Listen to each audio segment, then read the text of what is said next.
Welcome to the Autosportradio.com show. We are coming to you from Green Street Pub and Eatery at 911 North Green Street in Brownsburg.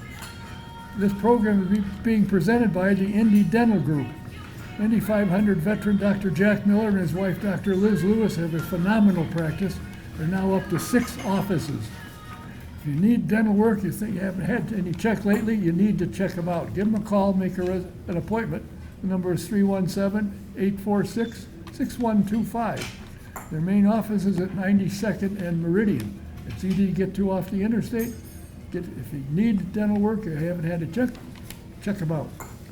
Need insurance? VP Insurance is the place to go. They're located at 5004 West 16th Street, about a mile straight west of the Speedway. You can talk to Mike Pardee or Tom, find out what you need, they'll help you out. And I've been with them for over 30 years, and every time I check, like the insurance commissioner says, they're the best. Give them a call. The number is 317-248-0070.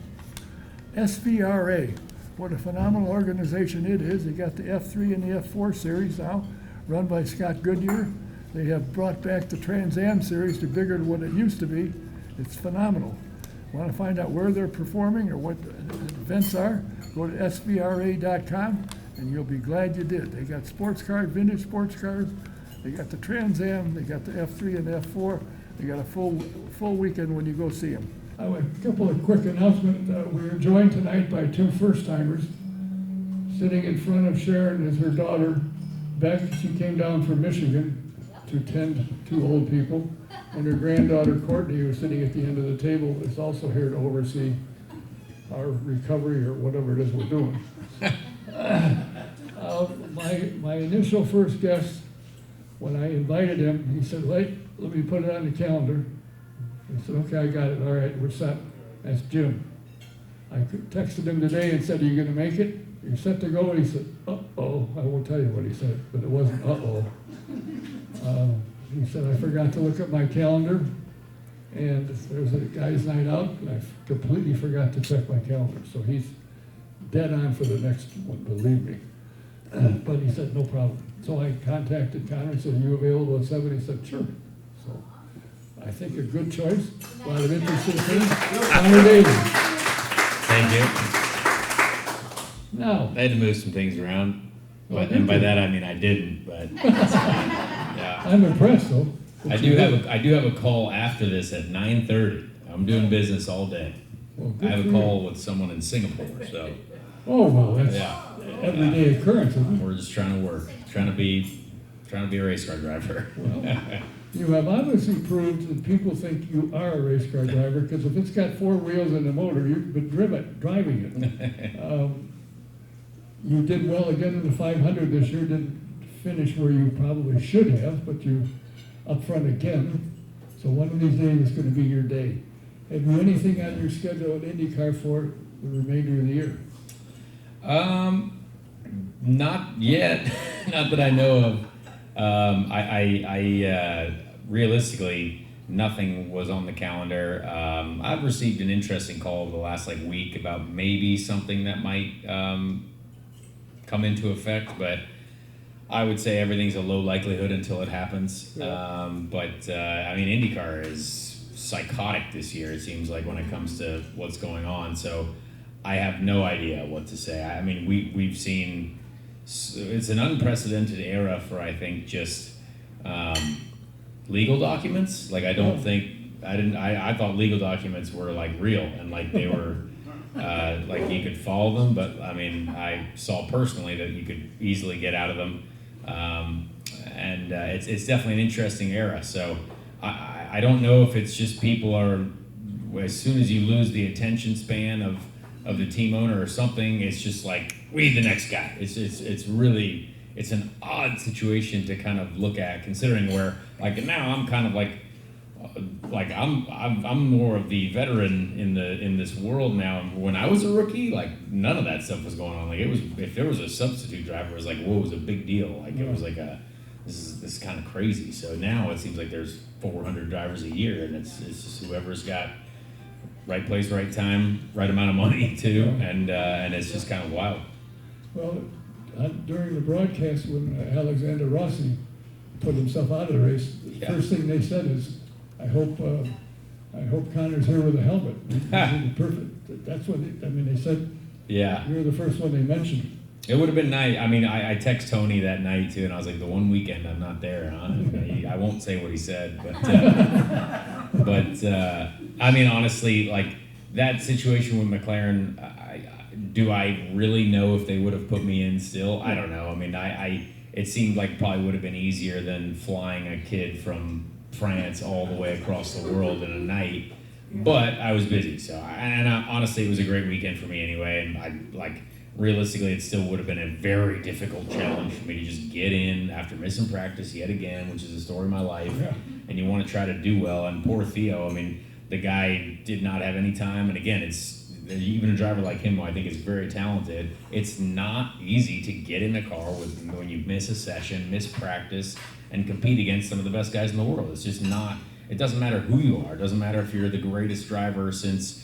Ayrton Senna, everyone is very good these days. You can't just be expected to get in after everyone else has been on this program all weekend. And, it was tough for Theo for sure, but it would be tough for anyone to get in that car after missing some time. Yeah, but unfortunately with your career, you've done it on more than once. Yeah. And on weekends, and it showed well for yourself. Trying to. Speaking of this weekend, you were busy. Needless to say, on Friday night at IRP and then Saturday at the Speedway. One night in the trucks on Friday and at the Xfinity Series on Saturday. And you did well in both, actually. Thank you. Yeah, I mean, the truck race was great until we lost the right front tire, which is quite often in NASCAR that seems to happen. So we didn't get a chance to qualify because we had a gearbox seal break or something was wrong, so we didn't get to make a qualifying round, so we just had to start last and then got all the way up to 14th or 15th, and we were flying, and then the right front tire went down and then broke the track bar at the same time when we were dragging the thing across the pavement. So not ideal, but we still did all the laps, still kind of finished from then on. Learned a lot, and it was a lot of, amazing crowd at IRP. I hadn't been out there since 2010, so it was a long time since I won out there in the Indy Pro 2000 or Pro Mazda, whatever it was back in the day. Yeah. But amazing crowd. What an amazing track too. I think I love IndyCar and open wheel racing, but my gosh, trucks at a short track on a Friday night, it was just such a great atmosphere. There were a ton of people, and the track was such a great track. I really enjoyed driving on the track. You could run anywhere, so it was a fun learning experience for sure. And then headed into the Saturday, which was a whole new experience for me too in an Xfinity car, which was a lot of fun. I had a great time. I have truly enjoyed every part of it, even except for getting wrecked on lap 1. Yeah. But I'm blown away by how good duct tape is. That's what I've learned a lot. Apparently you could tape up anything. So we taped our car up and we went straight to the front. So I don't know what it does. I don't know if it adds downforce, but an awesome experience that I truly had a great time behind the wheel again and just felt like a rookie, just learning from really good spotters who are very experienced, a team that was super supportive of me. In the last couple of years of my life, I've not really been in a super supportive environment, and it was kind of cool to see people actually believe in me again and be wow, this is really good and this is a great time. So it was fun to be a part of a very supportive group. And just enjoy racing again. Enjoy racing at the front with people that have won races, and it was a good time.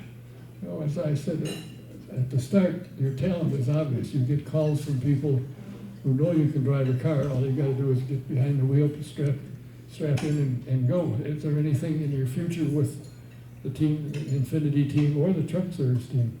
I do have 2 more truck races on my schedule. Yeah, we have Kansas and Homestead, so 2 former IndyCar tracks that would still be great on the IndyCar schedule, but I'll be doing that in the truck, and then that's pretty much it. The Xfinity stuff, again, if I find 120 grand a weekend, I can do as many as I want, but I do not have 120 grand a weekend, so even as well as I did, it still doesn't matter, sadly, what I've figured out anymore. So got to keep trying to work on putting more and more partnerships together, and then realistically at this point in the year, it's it being August, everything that we're focused on is for next year, because next year I'd like to be in something, don't know where it is or what it will be, But I would like to do something full-time instead of just jumping around and trying to find, one weekend to another, per se. I imagine that's rather disheartening to think you might have something and it falls apart at the last minute. Oh, plenty of those, yeah. What would be your preference if somebody put together a program? What series would be your preference, number one? Not that you wouldn't go to number 2 or 3, but what would be your preference? Well, I mean, preference would be wherever, yeah. I don't know. I mean, I've never had a preference. I've never got to have a preference, sadly. I think, when I look at IndyCar, there's a lot of great things going on for IndyCar. I think the Fox TV deal is really good. I think there's a lot of excitement. I think once they get a new car, it'll be even more exciting, I hope. But there's, for me, there would be no point in me doing, if I had the sponsorship and there were no seats available at Ganassi, Andretti, Penske, or McLaren, it's very hard to consider going anywhere else, because I've already been at all the other places and I kind of know what is available, and yeah, there's a chance. There are a couple other good teams. Juncos has done really well this year. I think they've been a really good team that I would love to be a part of. AJ Foyt Racing is now a Penske affiliated operation in a lot of ways, so that is very attractive. But those places are kind of full right now. So and if you want to try to get there, the price tag is going through the. I mean, teams are spending $10 million a year now, and that's absurd to try to find. So it's really difficult to know where to go. I love IndyCar racing, but I also I'm also getting older, so I don't have a ton of time. I mean, I am realistically in the sense of driving years. I am on the older side of my career, so I have to try to figure out where can I actually make the most money for my life and actually enjoy driving again. And I don't know where that is at the moment. I would love to be an IndyCar driver, but it has to be with a situation where I know we can compete, because I don't want to just drive around. I don't want to be in a place where maybe in 2 years we'll get there, because I don't know if that's, I thought that was going to be the case at ECR, and there was just no drive to be any better than where we were. And it's well, that's not fun. You want to be with a group that wants to do whatever it takes to win. And so that's there aren't many of those around at the moment. So we'll see. The NASCAR Xfinity Series, to do something like that, or in the Truck Series, there is so much there, and it is really exciting. To think about what because NASCAR still for sure is a huge powerhouse in North America, and there are people making money across this 3 different series, which is wild, right? And in IndyCar, if you're making money, that's great. And there are some drivers that are making great money now, but it's a very small number. Yes. So it's an interesting. That was kind of a long-winded answer for saying I have no idea what I'm doing, but I think I would like to just see how the next 3 weeks play out, the next 2 months. And if I have a sponsor, then yes, I can kind of choose wherever I want to go. But if I don't, well then, that completely changes everything. So we'll see. What do you think of this new program that Roger is putting together for IndyCar? The charter system? Charter system, yeah.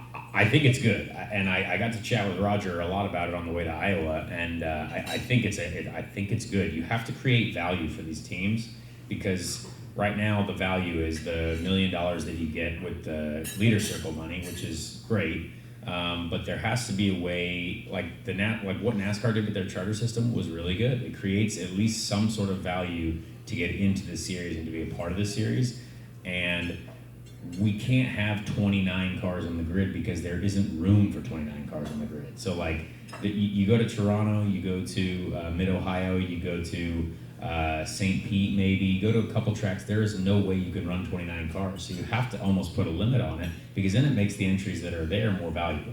It's just a business deal, and I think the fact that they're not going to guarantee entries to the 500 is great. That's what everyone wanted to see. I think everyone, if as long as no matter what, you don't have a guaranteed entry in the 500, the charter system is fine, I think, for everyone, because that's just it makes sense. And so I think it's going to be good. I think it creates more value for the teams that are there, but it will cause quite a shuffle because the teams are going to be, only allowed to own 3 charters. So you're going to, Ganassi's got 5 cars. What's he going to do with 2 of those? You know what I mean? So it's going to be quite a shuffling around of people. And then does a team want to take a chance and maybe run a car that's not chartered, and then they'd have to make the race every week? Who knows? Like, I don't know. If, like, let's say, Ganassi still wants to run 4, but only 3 are chartered. Then Prema comes in, they run 2, they don't have charters. Let's say Alex qualifies 3rd, or someone qualifies 3rd. Alex Rossi is a free agent, right? Alex qualifies 3rd in one of these cars. 2 Prema cars qualify 1st and 2nd. Alex goes home. That's kind of wild. Like, it's a wild situation, but it's kind of cool. Like, it's kind of exciting. It just makes it more valuable to be a part of the sport. When I came into the series in the 60s, your dad was young then. He was. For 4 or 5 cars to go home every weekend from a race was not a big deal. Yeah, kind of normal. Part Yeah. of it. Yeah, like 20 cars used to go home from Oh, Indy yeah. 500. Oh, Yeah. easily. Yeah. I was there when they had 80 and 90 under the speed, Yeah. the 500. And I always seemed to me that supposing one of the sponsors goes to a convention or whatever they're called, and they don't sell the product as they thought they would, did they go to the promoter and say, I want my money back, I didn't make it? Yeah, no. The same with sponsoring a car. If you don't make it, that's competition. That's what the whole thing is about, in my mind. Yeah, I mean, I don't hate it because, I mean, like, we see it every week in NASCAR, and no one really makes a big deal out of it. There are some NASCAR races where people don't make the race, right? Right. Same in the Xfinity. I've not made an Xfinity race before. Like, I know how that feels. You kind of understand the risks, and it's just part of the game. But it creates. It's valuable when you're in the show, right? It's valuable when you're a part of the series. And I don't know how it's all going to work out. I really don't. But I think it just, again, when you ask what I'm doing next year, well, there's 27 cars in the grid now. If there's less cars and there's a ton of drivers out there with support or people like Rossi, is on the market, and you've got drivers like, Theo Porcher out there as well, who's very good, and other people, like, it's going to be tough to find yourself in there somewhere. So I just don't know where it's going to be kind of cool to follow over the next couple months. Yeah, it should be interesting, I think, but I still like competition. Yeah, love the competition. And for somebody to have to go home because they didn't make it, do better next week. Yeah, I mean, That's the show. it's a good point. Yeah, I mean, people are kind of afraid. Like, I feel like people are kind of afraid to get told, like, sorry, that's it. You know what I mean? Like, life is hard. Not everyone makes it these days. Like, it's just kind of part of the game. Like, life is hard. Racing's not going to be easy. Like, just because you show up, like, you gotta. I think that's what. Not now. This is probably an unpopular opinion, but you have to be willing to do whatever it takes to be successful in racing, because it's really hard. And that's what Penske's doing. That's what Ganassi's doing. Like, those teams for sure do whatever it takes at whatever the cost to win. And so, like, and if there are people that are just kind of comfortable running out there, well, now you put something like a price on it, like, oh, well, you might not actually make it. Well, that'll force everyone to be better, and probably makes competition better. I've asked Mike Hull on a number of occasions, when you need something and you talk to Chip, which he does 3 or 4 times a day, does he ever tell you it's too expensive? No? He says no. Exactly. He's there to win. It's literally the most astounding thing ever, because, like, I talk to people that have either, like, mechanics or people that have gone to Ganassi from somewhere else, and it's like, it doesn't, like, we literally do whatever it takes. Like, if we need something, we get it. Or if we want to, like, if we need to do something, we do it. Yeah. And some of those things are hard to do, but, like, winning is hard.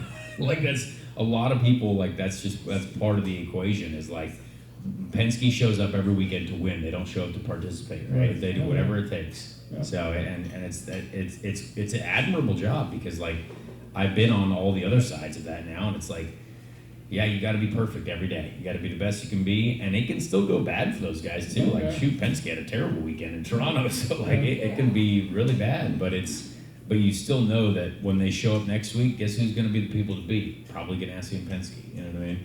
And Reddy's poking his head up there. And they've been doing well too. Yeah. They're poking along. So it's a very competitive series. Wouldn't it be cool though if every week you could say, well, who's going to win? Well, probably Ganassi or Penske or Andretti or McLaren or Foyt or Hyundai or like, and it's like everyone's got a chance. Because we used to have that a couple years ago. I'd say we had like 9 different winners the first 9 races or something like that. But now I'd say it's become a little bit more specialized with kind of all the technology and the hybrid stuff and the mechanical grip that is necessary for these cars, that it has kind of taken coin maybe out from, potentially getting a good strategy win or some of those cars that are a little bit more the mid-pack. And I'd like to see that back again to where everyone might have a chance, even though that's still racing is hard. Well, I found out, and I think it's true, that I said, supposing you're the 27th car, you don't have a, what the hell do they call it? Charter, yeah. You don't have a charter, but you finish in the top 22. Do you get, as a non-charter member, do you get the $1 million, or the person that is in the charter and is number 23, does he move up and take your money? Yeah, see, that's what I don't know. Like, I haven't read through. It's like over a 40-page, I think, like agreement situation. I don't know what it is, but it's a long, in-depth agreement that I do not know all the details of, other than like the bare bones of the minimums. I was told that was one of my I think questions. it's from what I think, it's the 25 cars have a chance to compete for the top 22 spots. So if you're 26 or 27, you do not have access to that extra million unless you somehow buy a charter or get a charter. Which again makes sense, because if you want to buy a charter, that means the charters are worth something, which is good. Then you got to find somebody who wants to get out. Now AJ probably will at some point, but Larry will take over. So well, I mean, you got AJ Foyt Racing. Yeah, I mean, you got a ton of people right now who want in. So and then right now, which is great. Yeah. So someone's going to have to pay for something, right? Like, but someone's also going to have to be willing to sell too. Yeah, and leave the sport. Yeah. All right, now you have a podcast that you do quite successfully. I know. How did that all come about? And what is it? Where is it? Where do we find it? What do you do? Well, it's called Speed Street, and Dale Earnhardt Jr. His media company owns us, Dirty Mo Media. So they have the Dale Earnhardt, or the Dale Jr. Download, which is obviously that's their flagship show, which is Dale Earnhardt Jr.'s show, which is an amazing show. Fantastic guests that they have on that show, and then Denny Hamlin has a show as well on his network. A couple of the spotters in the NASCAR realm, they have a show as well, DBC.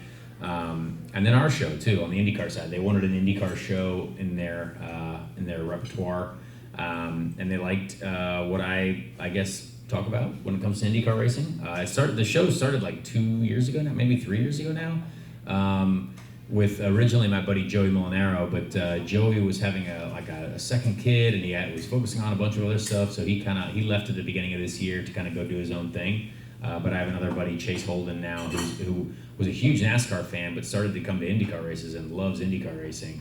And he's from Louisiana, and so he's like knows everything about NASCAR, loves NASCAR, but is like so gung-ho about learning about IndyCar, which is exactly what we need to do. We need to help people learn about IndyCar and like understand the product that we have.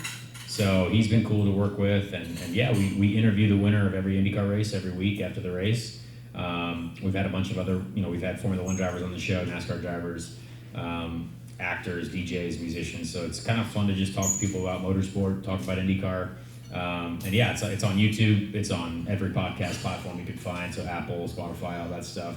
And yeah, it should be, you should be able to find it. If you type my name or Speed Street somewhere, it'll be on the interwebs, and it'll be there. So it's fun. I've enjoyed it a lot. Once a week, every episode's once a week, Wednesday morning. But you're smart enough, you do it by Zoom. Yeah. Let me do it live in front of folks, which makes But this it is a little nice, more difficult.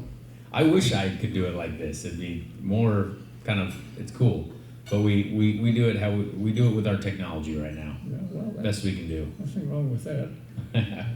It's amazing. When I started over 60 years ago, television wasn't even a thought at the time. Yeah. And I did from radio. I went into television downtown Chicago, and I shared a set with Paul Harvey, who you probably don't know. No, I know the name. I was down in Chicago for a number of years on television. I used to go to Europe to the Formula One races. Oh yeah. And at that time, it wasn't a big deal. And I went to NASCAR when they first got going. He could have taken a shotgun in the grandstand and shot and not hit anybody. There was nobody there in the early days. But it's amazing how I got into the internet a number of years back and got into this, and it's kind of fun to do. I still enjoy it. I enjoy talking with people like you who are willing to take their time to come out and fill us in on what's going on, what you're doing. And I think that somebody's got to realize that you got the talent to drive. And it seems I know that. This charter, and so do I, and so do a lot of people, that this charter system could be a hindrance to you moving forward unless one of the teams that has less than 3 cars says, let's run another car. And get I mean, honestly, I'm actually quite happy with where I'm at in life at the moment. I think this year has gone, everything I've got in has gone really well, and I've enjoyed everything. The Indy 500 this year was extremely enjoyable with Dennis Reinbold's group. I think they are a tremendous operation and could easily be back with them next year again. Like if I ended up not being full time, I think Dennis would, sign me tomorrow. So I think there's a lot of eagerness to work with that group again. So if I only get to do Indy, well, I know I was leading this year, so why not do the same next year and have a chance to win? If we didn't have our left shock break this year, like early on in the race, I think we would have had a real good shot at it. So I'm not upset about where I'm at, and Dennis, sponsor or no sponsor, Dennis would hire me because he's, he runs his team. He brings in 2 guys he wants to try to win the race with, which is Ryan Hunter-Ray and me this year. And I mean, I respect that. He believes in us, and obviously Ryan, he's already got one, so he's proven himself. But I keep trying to get close. I got to lead the right laps, but it's not a bad position to be in. I mean, all I can control is every time I get out on track. And I feel like every time I get out on track, I give it everything I've got. And even though there's been all kinds of random stuff that has gone on, we're still kind of showing up to fight and do well. And even at Iowa, when I got in with 0 laps, no practice in Jack Harvey's car, I was having a great time, running with the Ganassi cars, passing people, having a great time. Engine blows up, and I said, all right, well, story of my life. You know what I mean? This is what happens. But still, you just got to give it everything you have for every lap. And does it count for anything? In the grand scheme of things, probably not.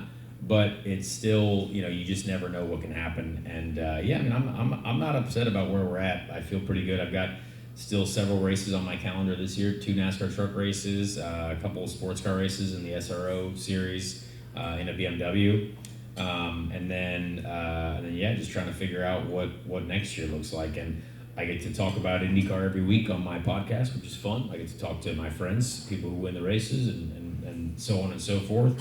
And then, there's still a chance that I could do more IndyCar races this year, which would be hilarious. And it's not out of the question. So we'll just kind of. I wish I had more job security for sure. I would like to be able to plan. I would like to be able to understand when I can go on a vacation if I wanted to do something like that. But that's impossible to do. So I will just continue to wake up every day and have no idea what's going to happen, which is kind of the story of my life. Well, yeah, but the thing is, running with Dennis, first off, Dennis has confidence that you can win the race. And he's told you that. He said, I want you because I believe you can win. And I agree with him. You've led it for the last couple of years, so it knows you can get I've led the same amount of laps as Joseph Newgarden, but he's got 2 wins. So I just got to do it better than that. And Don Cusick has always said he wants to run full time. The last time I contacted him with this new program going on, he's kind of backed away again, as has Abel. Abel Motorsports is backed away. They have the car, they're ready to go, and they're on the outside looking in. Well, if you go from spending $1 million per car at the Indy 500 to $10 million, that's a large. And they would have to spend probably 12 to do development, to get on the same level. It'll take you 3 years to get up to where the speed of the other cars are that have done all the research. It's hard. Well, it's hard to do. Well, but that's just the numbers. You look at it. Formula One teams spend $250 million a year to run last. Williams every year. Haas, they can't score a point, but they do it every year because they're we got to show up to try to get a little bit better.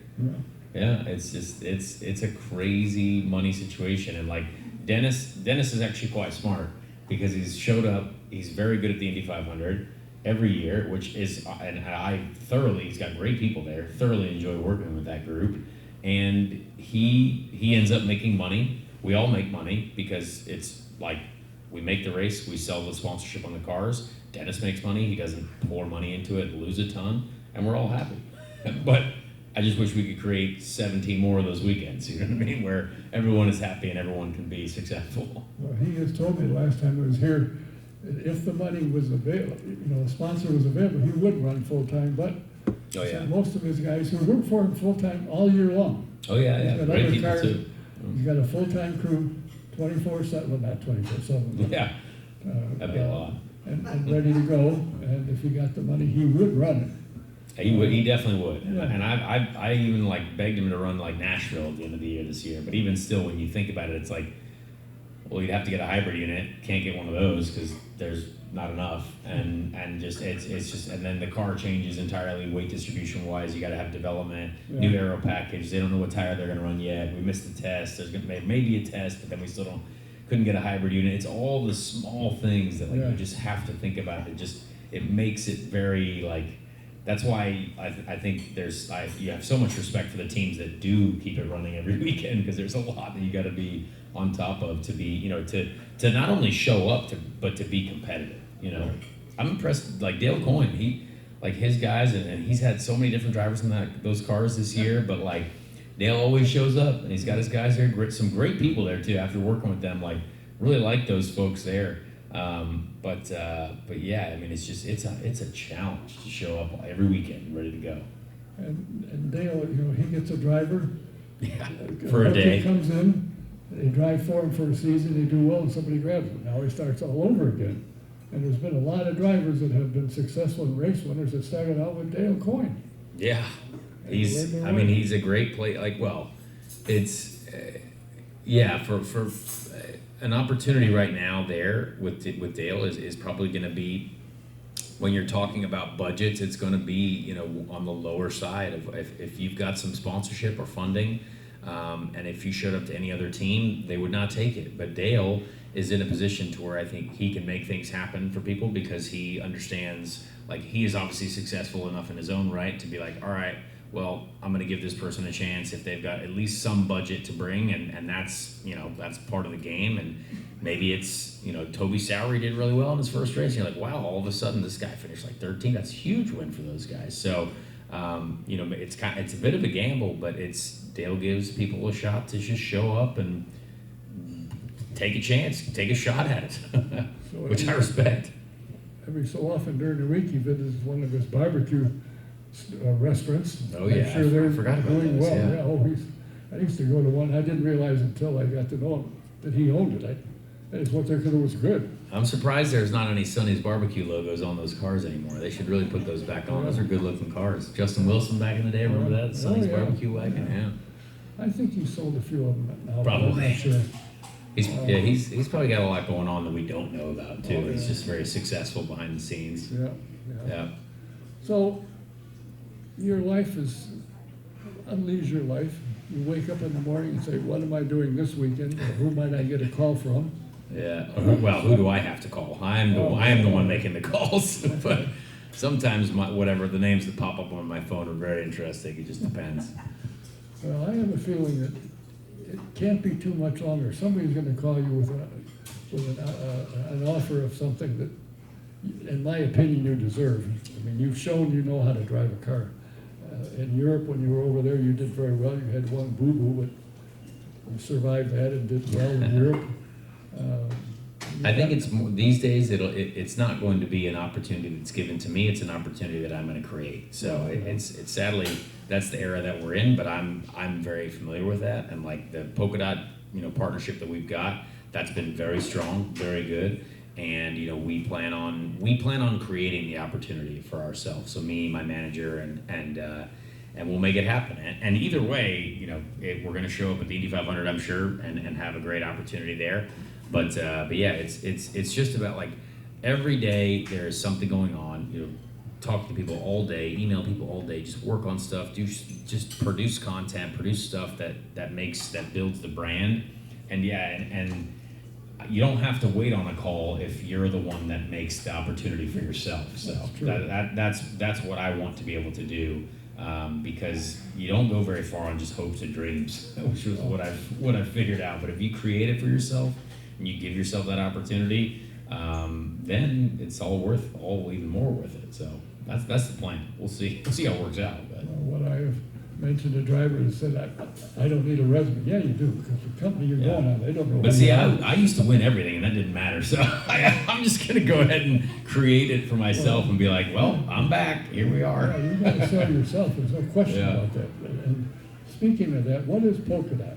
Well, To be honest with you, if I started explaining it to you, it would probably go in one ear and out the other.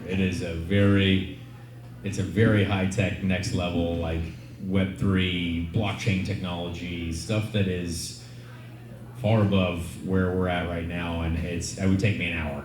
It would take me an hour. well, make it easy. Basically, just think of the future of the internet. So we have the internet now. Web 2, Web 3 is the next stage of the internet. It's very high level blockchain technology that can be used in a whole range of different companies, tech companies, car dealerships, all kinds of stuff. Well, Blockchain tech. that's what I'm curious about. Yes. What they do Polkadot, you think they went around putting something on the side of a building? Well, Yes. no. Yeah. It's really cool, but it's like it's definitely a whole different world that even I am still new to.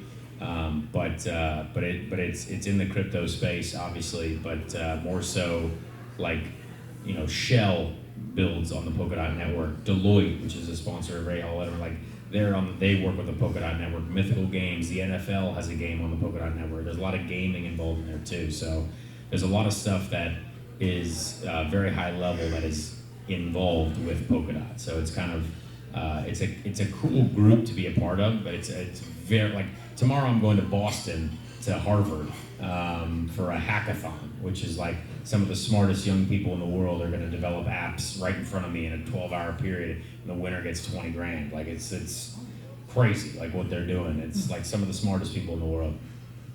I'll be at Harvard, which I should never be at Harvard. So. I don't know why not. They shouldn't even allow me on the campus. Honestly. Is there a website if somebody wants to read about the company they can go to and find out who they are, what they do?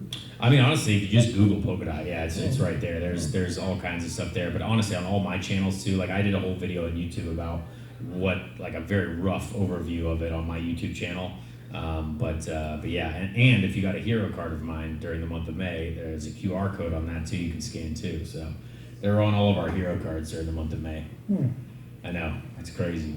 And here I wish it was just easy. I wish I could just sell like chips and meat, but like I can't anymore. I got to do some wild stuff. Well, strangely enough, Or soda and beer. I wish it was just Miller Lite cars, but I can't anymore. in my opinion, that's the kind of company that needs to be fit well in IndyCar, because there's a lot of technology that's coming out. NTT has their technology kind of thing.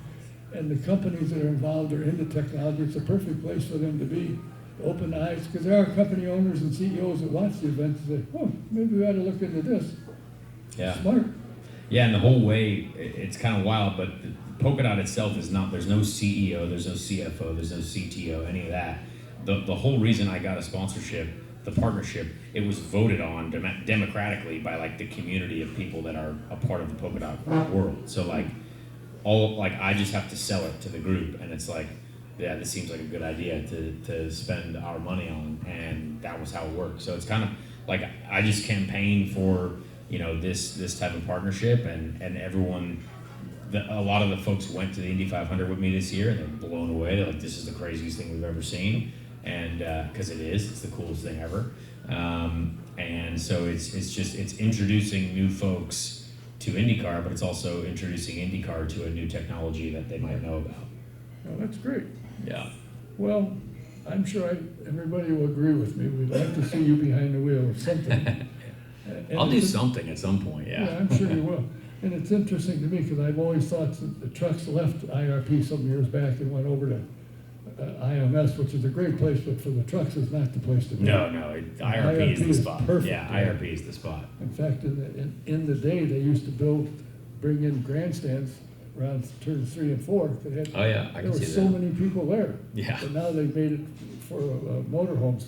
I don't know if it's finished yet or not, but It was great awesome to place- see. Great Yeah. place to run, great place for the trucks, fabulous. And they usually draw a huge crowd at shorter tracks. Oh yeah, it was sold out. Yeah, the crowds are great. I mean, I think, yeah, the Brickyard weekend. It's funny because it doesn't look like there's a ton of people there, but there actually was a lot of people there. So like, it's not Indy 500 in any way, but there was actually quite a decent amount of folks there, at least from what I could see, even on Saturday, but also Sunday. So it was cool. I think for NASCAR coming back to the oval. Obviously, we know what really is the oval race there, but it was I was happy for him, and the Xfinity race was like really good. So as long like the Cup race might not have been the best, but Kyle Larson, like I think he used everything he learned at the Indy 500 to win that race. Honestly, like he really did, because I thought I was able to use a lot of my experience very well, and I talked to Kyle before the race, and he said it was way harder to drive the Cup car than the Indy car at the Speedway, which is kind of funny. But it does make sense, because the IndyCar was so much downforce and so much grip that we have. It's a different art, right? And the NASCAR is just kind of more like slippy and slidey. But he definitely used. You could see it in the way he drove. But it's like using more of an IndyCar technique, and that was kind of what I was doing too. So it was cool to see him actually win that, because it just it was like I feel like he's got a cool IndyCar connection there too. I just read today that he might not be back for next year. For the Indy 500? Yeah.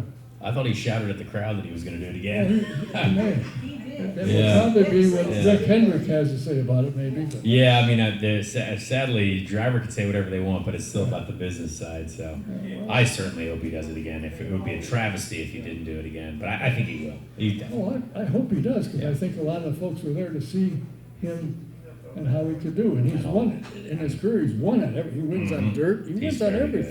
good. Yeah, he's very good, and a lot of people watched on television because of the NASCAR side. No matter what, NASCAR is so powerful right now. We have to somehow work on continuing to engage more with that fan base, that group, because I still see even on my podcast episodes, it's very small, but my most watched episodes are with Kyle Larson and Dale Earnhardt Jr., NASCAR drivers. Any NASCAR driver I have on is like the most watched.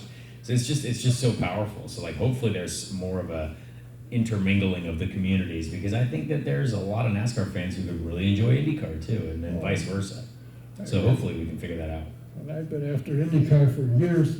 They need a weekly television show. Well, that'd be nice, yeah. And We got podcasts now, that's about it. They do, and that's Yeah. good. There's nothing wrong with that. Yeah. But I had a company that was willing to sponsor it, and I went to them and said, here's something you need to put, oh, no, we got it covered, don't worry, we got it covered. I haven't seen it yet, so I guess it didn't get covered that well. Yeah, not many series have a weekly show now. And NASCAR did, but then now that's gone. So it's just, they kind of rely more on the internet stuff and all the podcasts, it seems like. But I hope that there's more like that. It would be nice if there was I miss Speed Vision and all those days. Yeah, well, Speed Vision was fun. yeah. My dad thought so too. Well, I know that I can wish you nothing but the best.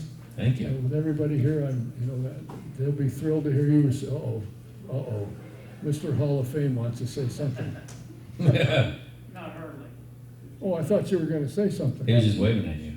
No, waving at Can you me. explain very simply how No. many minutes you take one of the best racetracks in the world at Iowa and turn it into one group racetrack? Oh gosh, yeah, the Iowa situation. Many answers to that. They needed to repave it for sure. I mean, it was like bumpy enough to where like it's going to start tearing up tires. Great race, amazing race. Tire wear was great, but think of how many years we've had to like work on that, because the first generation of Iowa was flat on the bottom, right? You had just full throttle, like cars maximum downforce, and like it was kind of crazy. There were some good races, but not as good as we've had in the last couple of years. So they had to repave it. They didn't repave the whole thing, but we were never really up there anyway as where it's not repaved. But maybe, and the NASCAR race I actually thought was quite good. Like the NASCAR race and the Xfinity race there was really good. So I was somewhat optimistic, but I think for us, it made it so fast. Like, it's insane the speed we were running there. And we had very, very low downforce, so it wasn't like we were stacked with downforce. These cars are just fast. And I think for us, I don't think it's the track's fault. I think there just wasn't quite enough testing. Like, we needed a different tire, maybe a different downforce package, because you could run the Highline for like the first 3 laps, right? Because it was like, I used it. I was like, oh, this is great. But the problem is when you speed it up, the optimal line is still the bottom line. So like, once everyone goes down there becomes such a fine amount of marbles that come off the tire that you actually can't even see. But once you get up there, there's no coming back. So it's just I think it just takes some more testing. I don't believe that we will never be able to run well there. I truly think that if you just find the right tire combination and the right downforce combination, it's possible. But this year definitely wasn't it, right? Like, it just definitely wasn't. Like, there was a couple times where I was like, oh, the outside is definitely better than I thought on the restarts after they swept it.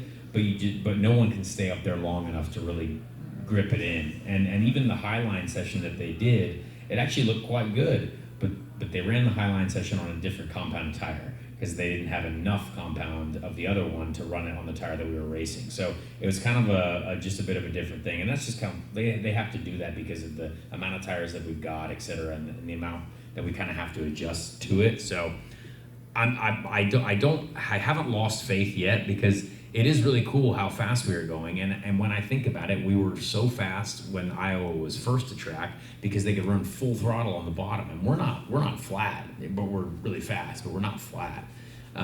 So there's definitely hope. I just think it has to be another test session. You have to bring some cars out there, 4, 5, 6 cars, and just try different tire compounds, try different downforce packages, and just find a package that we can give another try, I would say. Did the hybrid part of that have anything to do with it, since you got a different weight in the car?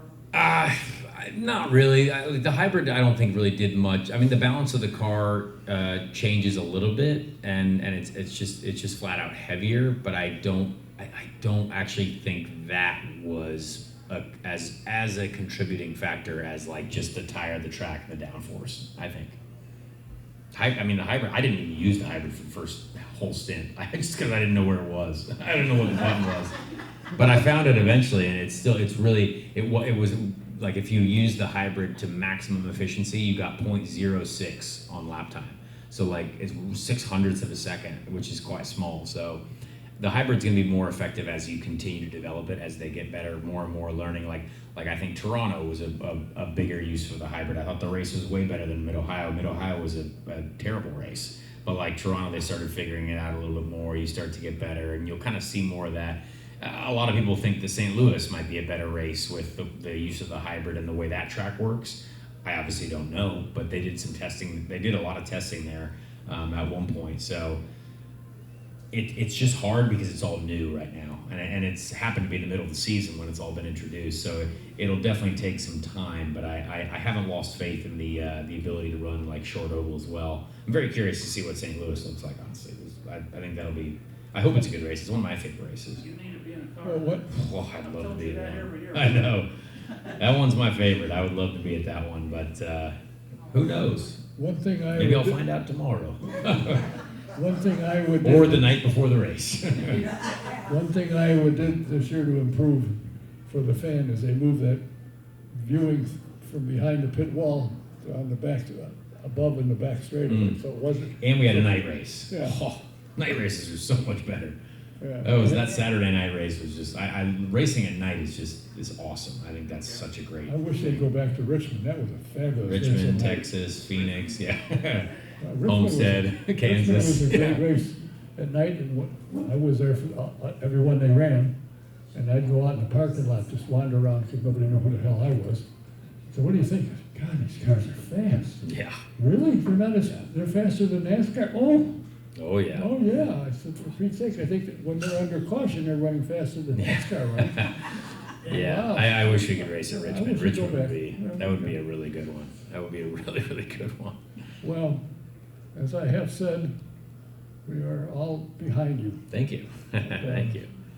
We know full well Oh, thank you. Very nice of you folks. Thank you. At some point in time, somebody will wake up and say, this guy needs a full-time ride again in a competitive car, and you will show him what you can do. Because you've taken Hope so. cars that are not the top tier and put them there. Yeah, So I tried to you've do got that. to do it. We shall see. We'll look I'm going to forward. keep working on I'm sure you will. And wish you nothing but the best. it. Thank you. And I thank you for, and by the way, again, what's the name of your Speed podcast? Street, the Speed Street podcast. Yeah, Okay. It's a great show. Speed Check it Street. out. Yeah, you should listen. You I might will, enjoy it. I will. All right. I've heard it. It's on the YouTube as well, Yeah, so I you can know. see us. Yeah. You can look at us I know, talking. I've seen, I Yeah. watch it. You know what I find interesting? That Dale Jr. is now more popular probably than when you drove. Oh, he's a smart guy. Oh. They got a good It's media amazing empire over there. what Yeah. he's done. You should watch if I recommend an episode if you'd like to watch one. Yeah. Watch the Pato Award episode that we did like 2 weeks ago after he won at Mid Ohio. Yeah, Very good episode. okay.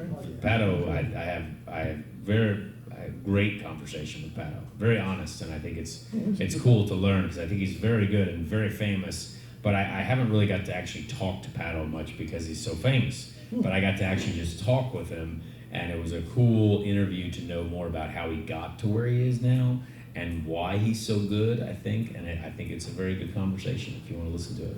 And I've Very had honest. several people say, where does the award come from? I said, Mexico. Yep. What? Oh yeah. Oh, he's an Irishman from Mexico. Yeah. Nothing against that. Patio Award. Yeah.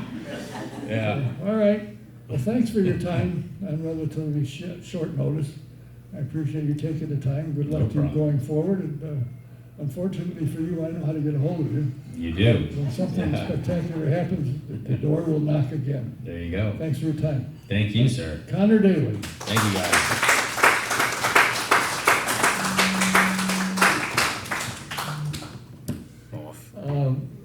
I got to talk to the owner of Green Street when the next program. We got a couple, and I've got a guest for one of them. Should be very interesting. So except for that, until then, I don't know when we're on. But those of you, I have your emails and Facebook and stuff. You will find out as soon as I find out. I thank you all for being here. I want to thank Sharon's daughter Beth and her granddaughter Courtney for being here as well and for all their help. Until the next time, Don Kay saying thanks for listening, thanks for watching. We'll see you again.